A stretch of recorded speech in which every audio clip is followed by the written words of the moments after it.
one, the awareness of it, but also what we need to do around the diagnosis.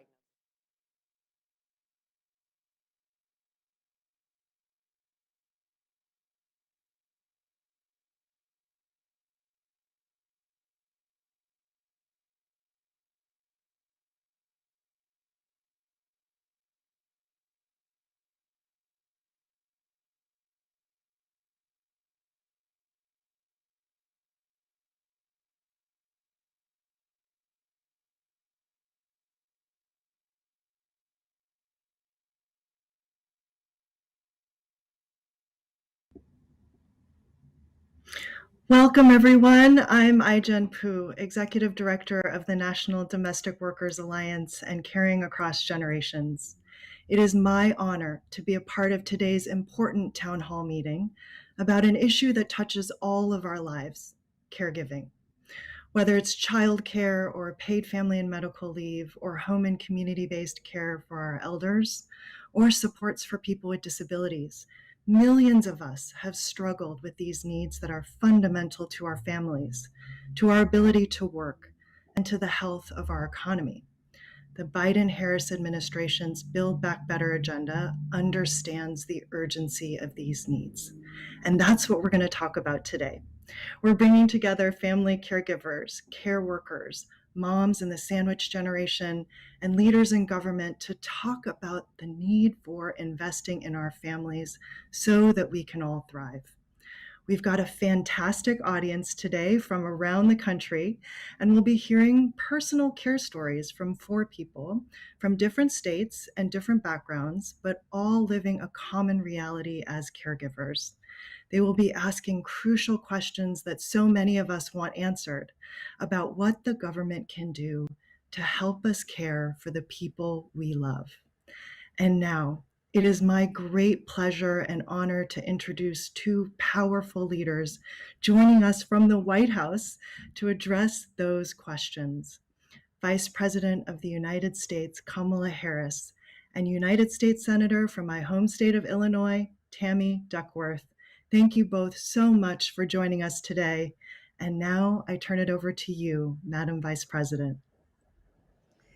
Thank you, Ai-jen. It's so good to see you and always to work with you over these years, and especially now when there's so much at stake in terms of our real ability to actually leapfrog over where we've been and to really just take on these issues that we have known even before the pandemic represent the failures and the fissures and the fractures in our system. And I'm very excited about the potential that we have, the possibility with the collective hard work of all of the leaders here to really see this through and get it done. And I can't stress enough that this issue of care and caregiving and the care economy and care work, it impacts everyone, regardless of the composition of your household, regardless of your age, regardless of your gender, regardless of your profession. It impacts everyone.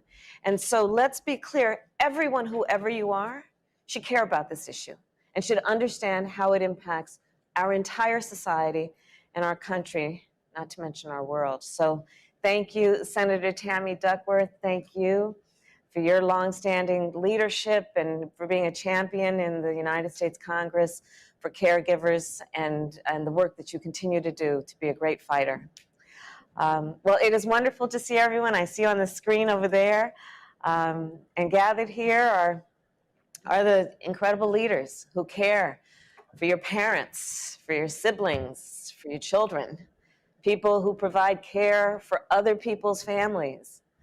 And caregivers do it all, from helping with finances and medication to preparing meals and providing transportation. Caregiving is hard work. It's hard work.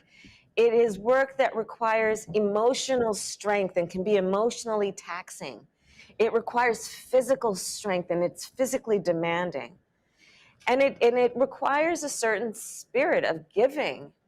And you all give so much, not to mention how much time it requires, because there's so much about caregiving work that is not on a clock.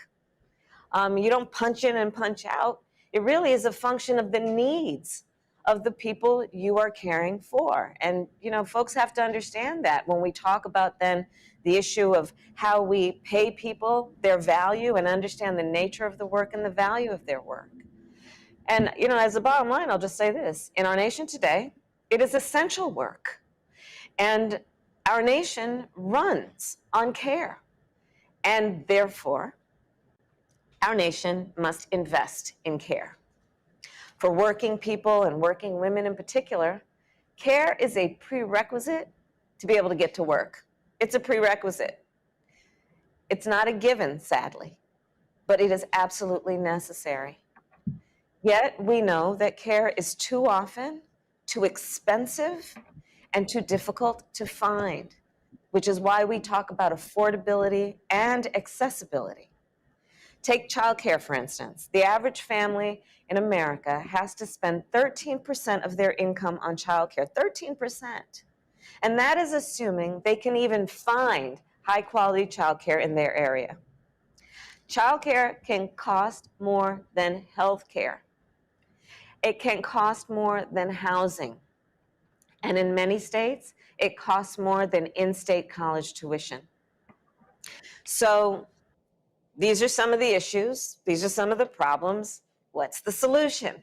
Well, part of the solution is our Build Back agenda, which will cut the cost of childcare by more than half for most families in our country. And it will also extend the child tax credit, which, as we know, will lift almost half of America's children out of poverty. And it will expand paid leave. And it will improve options for seniors and people with disabilities so that they don't need to leave their home or leave their community to get the care they need. And on that point, this is essentially about allowing people the dignity with which they deserve and want to live. So the president and I are determined to get our agenda passed. And I'll tell you, the president and I share personal experiences of having done a lot of what is necessary to care for family members who are sick and in need of assistance and help. And it's very personal to us. We understand what these professionals do every day, and we understand it in a way that for us is really, it's not only personally, we feel a very strong and deep sense of commitment to seeing this through with some insight about what this issue really means to real people every day. And so our agenda is about what we need to do to give people everywhere a meaningful opportunity to both work and care for their families. For far too long, investments in care have dropped to the bottom of the priority list. But I'm going to be blunt here.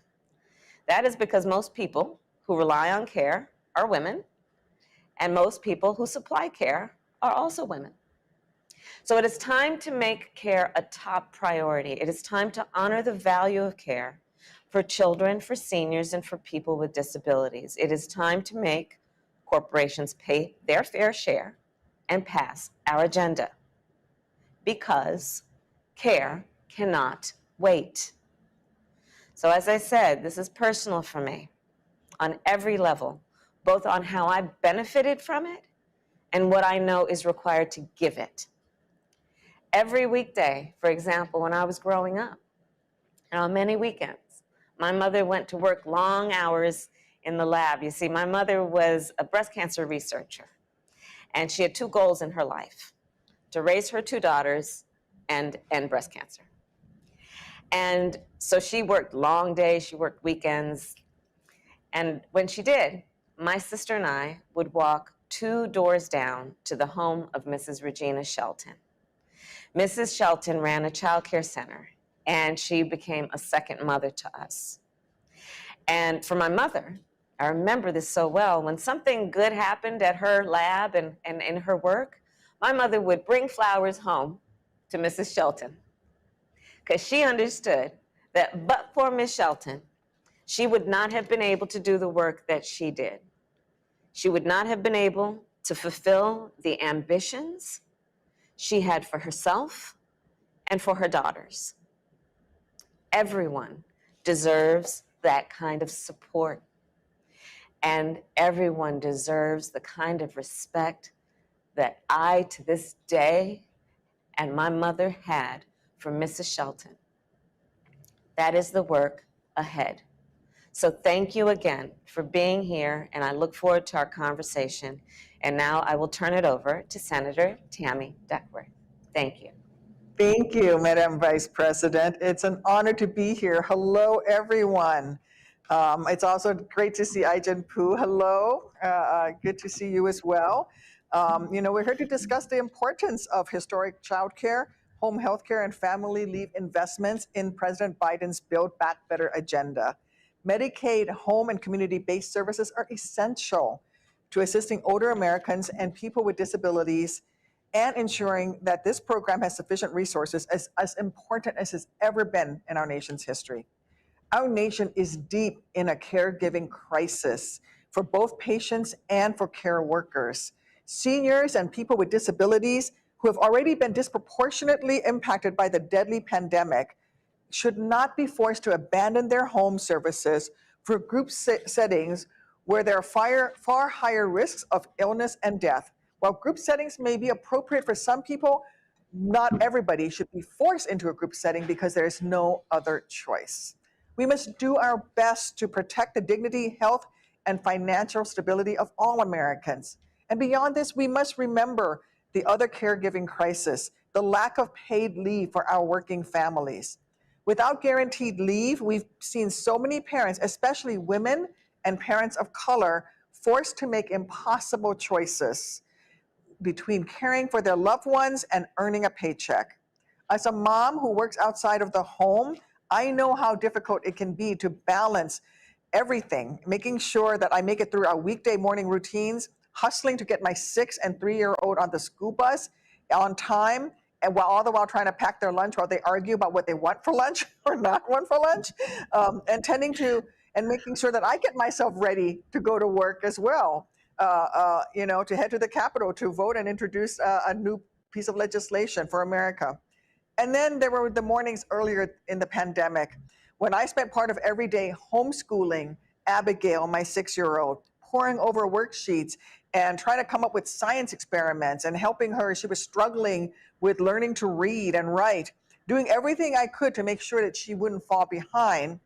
I may be a trained assault helicopter pilot and a U.S. Senator, but let me tell you, I am not a trained elementary school teacher, and I bow down to all teachers everywhere because it was far harder than flying a helicopter in combat. Let me just say that.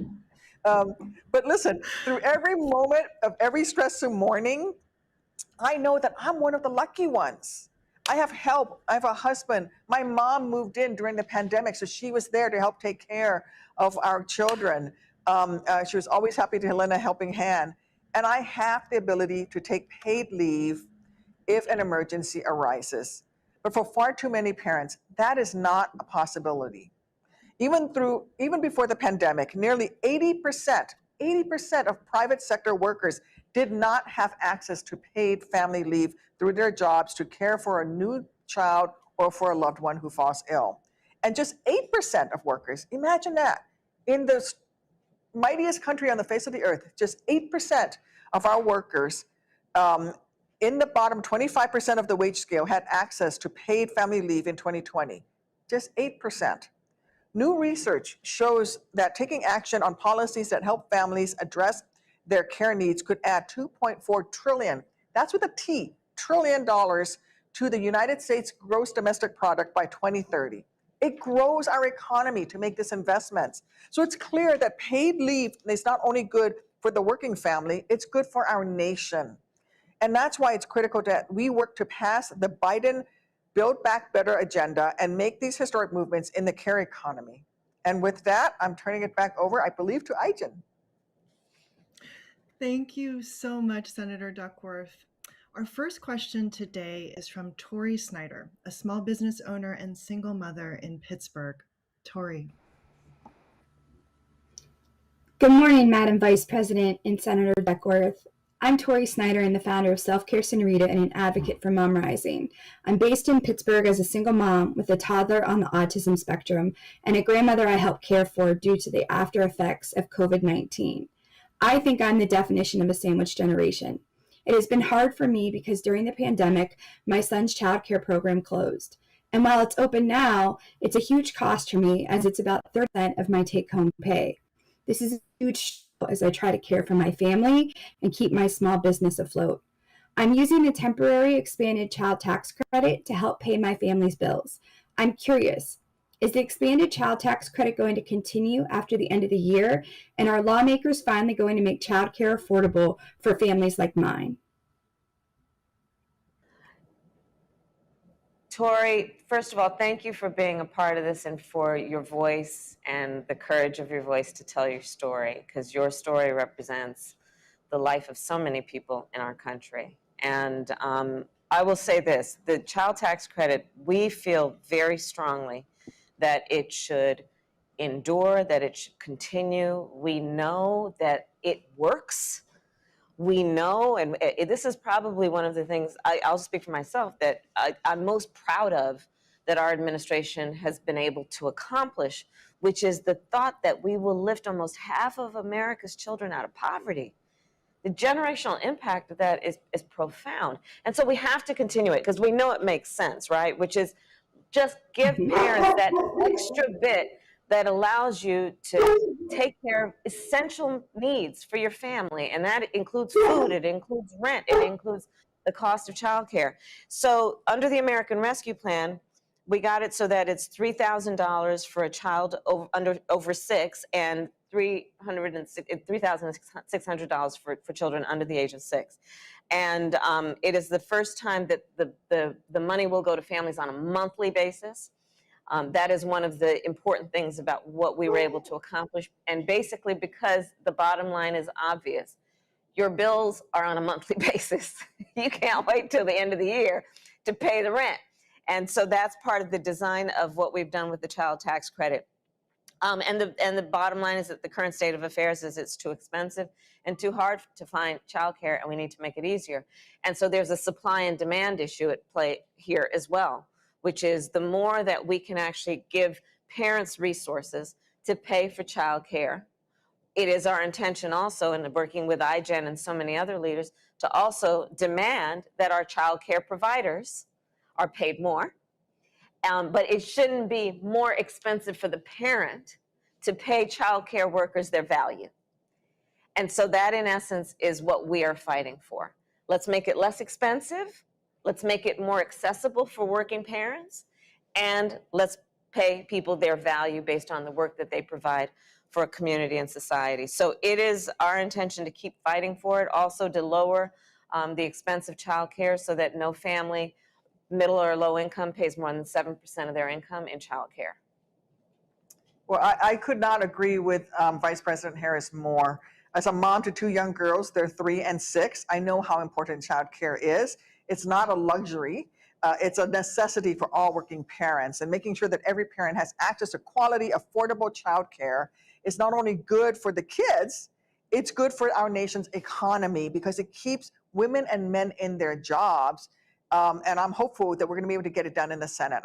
We are fighting as hard as we can with the American Rescue Plan, was passed on a party line agenda.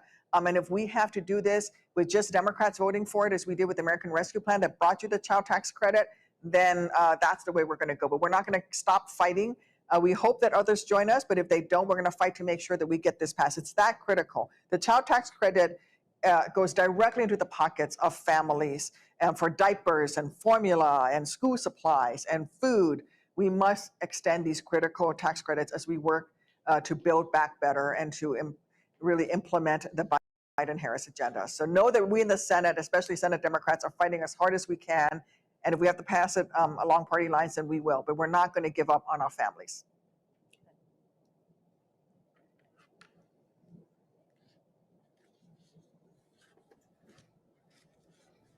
I do think that we are going to go to the next person, which should be Nicole Jorwick from Illinois. Hello, Nicole.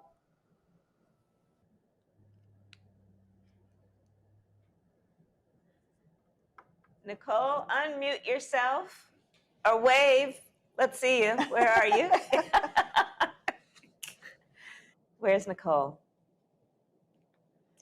Well, while we Thank you, try to Madam- find Oh, there's Nicole right there. Yes. There you Hello. Okay, good. Hello, Madam Vice President, and thank you, Senator Duckworth. We are in Illinois, and I'm here with my. I'm here as a professional, but also as a family caregiver. I'm Nicole Jorwick, Senior Director of Public Policy for the ARC, but I'm sitting here with my brother Chris, who receives Medicaid home and community-based care. My mom, who coordinates that care, but also coordinates the care of her parents, which got more complex with my grandmother's recent Parkinson's diagnosis. So many families are families like ours, realizing often only when they need the services the most that Medicare doesn't cover long-term services for aging family members, and that waiting lists are years long for them and for people with disabilities who need Medicaid home and community-based services. And even when families are lucky like ours to get pulled off of the list, getting and keeping direct support workers and home care workers is difficult because the pay is so low, much too low for the work they do, especially because it is life-giving work. It is harrowing to fill in gaps in the system to keep family members safe at home and avoid financial ruin for family caregivers. Oh, I'm sorry.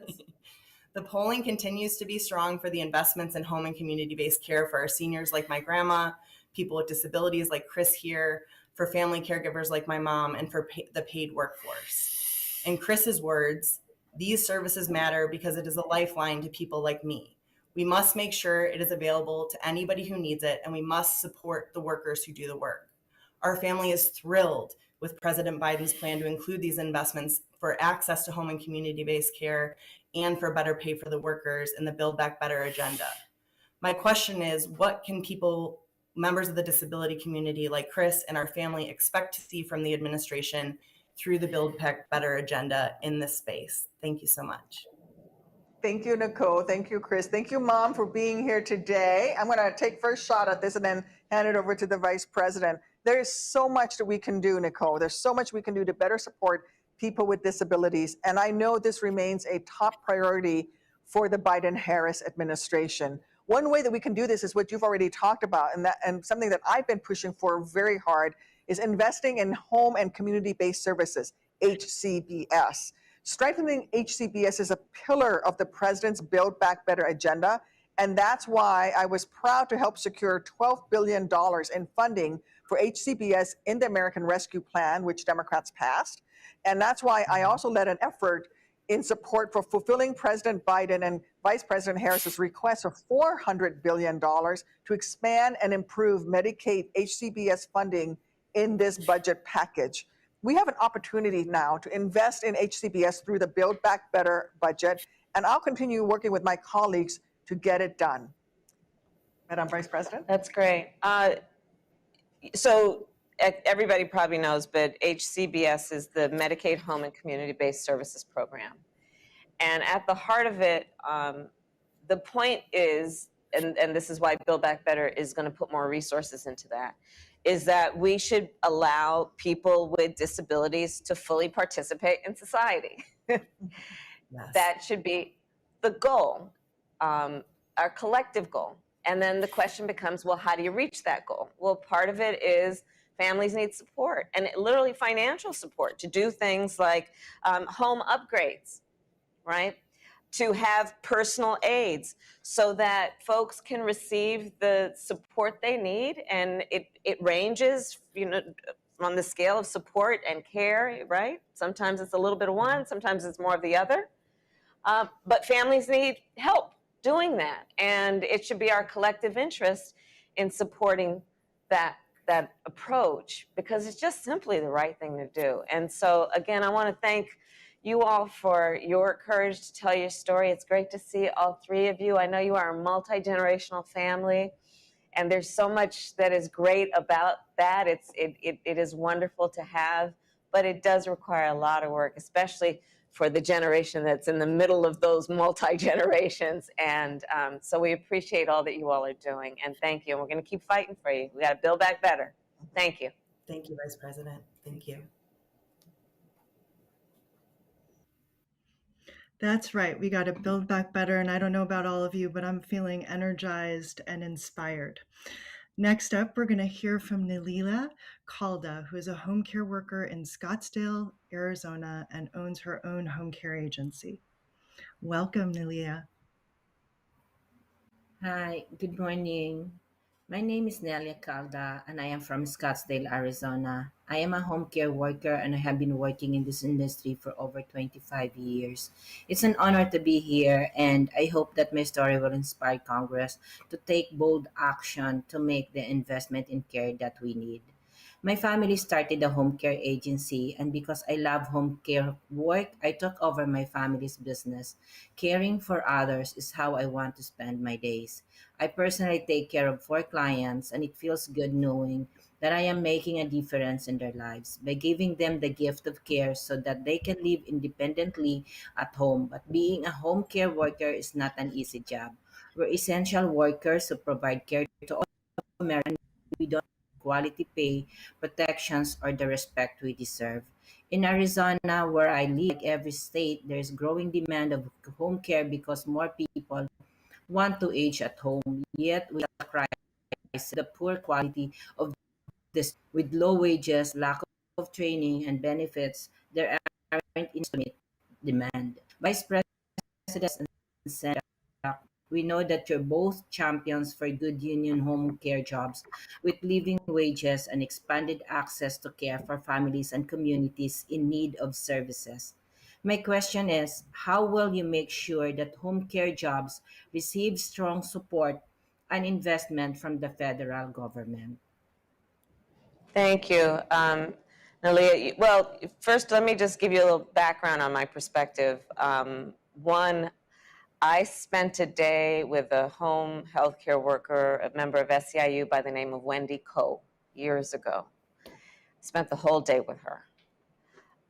The work she did during those long hours of that day was extraordinary.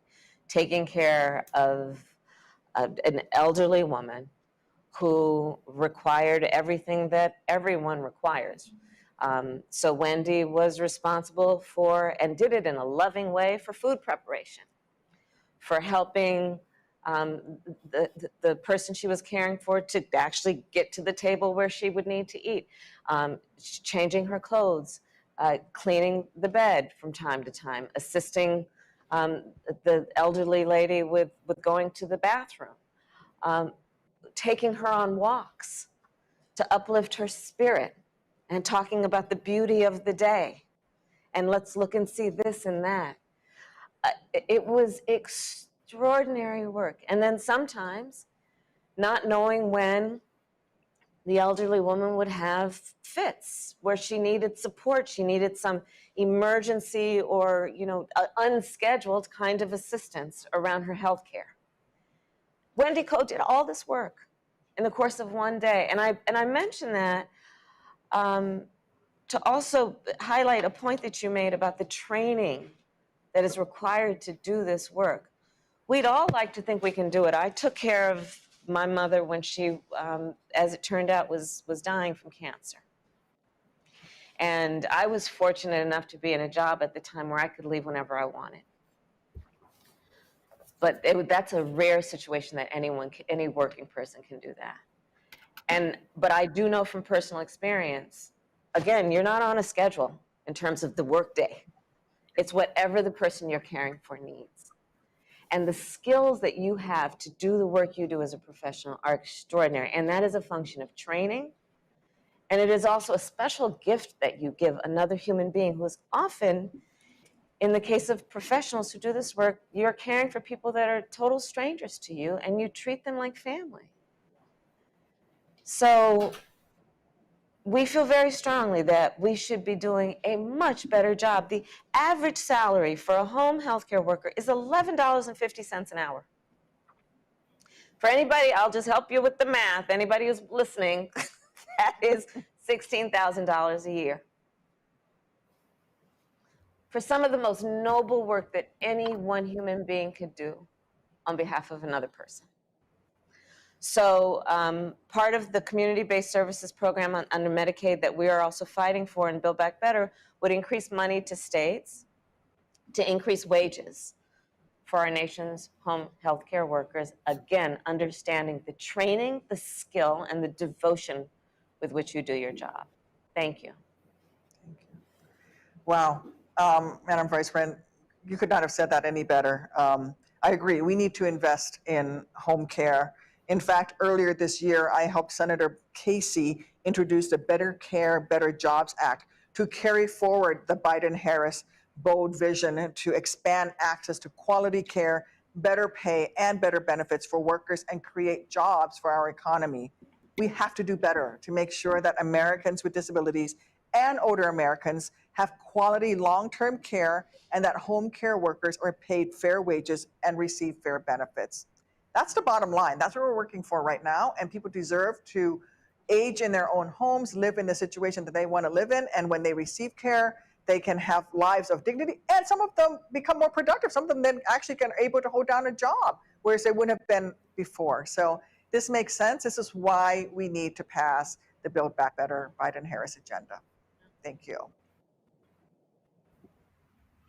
I couldn't agree more, Senator. So our final question today is from Stephanie Woody in Charlestown, West Virginia, who's juggling family caregiving and the demands of running a small business. Welcome, Stephanie. Thanks for being with us. Thank you, Jen, and especially thank you to Madam Vice President and Senator Duckworth. I'm Stephanie Woody. I live in Charleston, West Virginia, and this past April, in the middle of a pandemic, my husband and I opened our restaurant, the Vandalia Company here in Charleston. Shortly after we opened, our youngest son had a mountain bike accident out of town and required emergency surgery. We are lucky enough to have a great community of small business owners in our neighborhood who were able to get the word out that we would be closed. Thankfully, it was just for a few days, but that experience really showed us that we have a great need for paid leave when the expected or the unexpected happens. So we're just one family, but my employees and all workers really need paid family and medical leave. Small businesses like mine, we can't afford to provide that on our own. So we need the help from a federal program. After our experience, I wrote to Senator Manchin, explained what had happened, asked him about paid leave, and I was floored to answer the phone one day while I was cooking in my restaurant and hear his voice. He told me he understood how important paid leave was to us, and he was supportive of my concerns. He knows that no one works harder than mountaineers, but he also, I hope that I made clear to him that there are some things that we can't manage on our own. So small businesses, our employees, we need the support that is in Build Back Better, especially right now during this pandemic. So my question to you is, what does the Build Back Better agenda do to ensure that others don't have to go without paid leave when they need it? And what can people like me do to help get this legislation across the finish line? Thank you. Well, thank you, Stephanie. Every American should have access to paid leave and should never have to decide between getting a paycheck and caring for a sick family member or a child. When my first child was born, my husband was still in military service and he got 10 days off. That was it, 10 days, and he had to go back to work. We've worked hard to fix that within the federal government, but every American deserves to have time off to go take care of a loved one. I remember after a long Senate work day, and I was getting on an airplane to fly back home, my husband texted me as the airplane was pushing back, and he said, "The baby's okay. She fell, but we can't stop the bleeding. Headed to the emergency room." Oh my goodness. But I was able, she's fine. She just cut her lip. I had to get some stitches, but I was fine to be able to take her to a subsequent doctor's appointment and take the time off from work in order to do that. And I'm a very lucky person that I was able to do that and care for my child who had an accident. This issue is really personal to me. I'm fortunate that I have help when I need it. I can take time off when I need to, but for far too many parents, they don't have those options. And this is something that has become all too obvious during the pandemic, especially for those essential workers. New research shows that taking actions on policies for care and equity could add $2.4 trillion. $2.4 trillion, that's with a T, to our GDP by 2030. So it's clear that paid leave is not only good for the working family, it's good for our economy, And that's why it's so critical to the Biden-Harris Build Back Better agenda. And you ask, what can you do? Call Joe Manchin again and tell them to support it. Thank you. So here's some statistics, which I think many of us know. 80% of private sector workers do not have paid leave. 80%. So this is a big issue, especially when, to the point that the senator made and you've made, Stephanie, that at some point in everyone's life, you will need to take time off from work to handle an emergency, to handle to care for a sick relative, to have some time after giving birth to another human being to actually rest and take care of that newborn child. And so let's talk about it in the context then of the fact that there is a big issue in our country, which is we are not taking care of workers who need time off to care for themselves or people in their families. And it's just not right. So again, Build Back Better is going to address that in many ways. If we pass Build Back Better in terms of your small business, and congratulations on starting a small business, we also want to make sure that small businesses can better compete for workers. Because we know that where you see paid family leave, it's usually with the bigger companies who can afford it, but smaller businesses can't. But we want our small businesses to be competitive, to do well. Our small businesses in the United States, the last numbers I saw, almost half of the American workforce works for a small business or owns a small business. So let's even the playing field, right? Both for the sake of supporting hardworking people, supporting our small businesses, and supporting our families. And that really, at the heart of it, is part of the essence of what we are fighting for with the Build Back Better initiative. So thank you for telling your story. How's your son doing? He is fantastic. No one heals like a 13-year-old. He's already back on his bike. Yeah. The teen years are just extraordinary in many ways.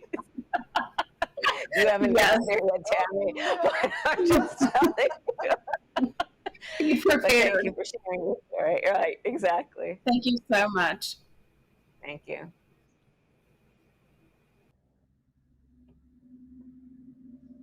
Thank you so much, Madam Vice President. Former First Lady Rosalind Carter once said, there are only 4 kinds of people: people who are caregivers or will be caregivers, and people who need care or will need care. We've heard 4 different care stories today, and we've seen how substantive government support could change our lives. These are all of our stories, and together they tell a shared story about how urgent and important this support is to millions of us across the country. Care unites us all. And as we've heard from Senator Duckworth and Vice President Harris, the Build Back Better agenda will provide that support to Americans everywhere. It's a once-in-a-generation opportunity to lift up our families, to help us work, and to secure our future. It's truly historic.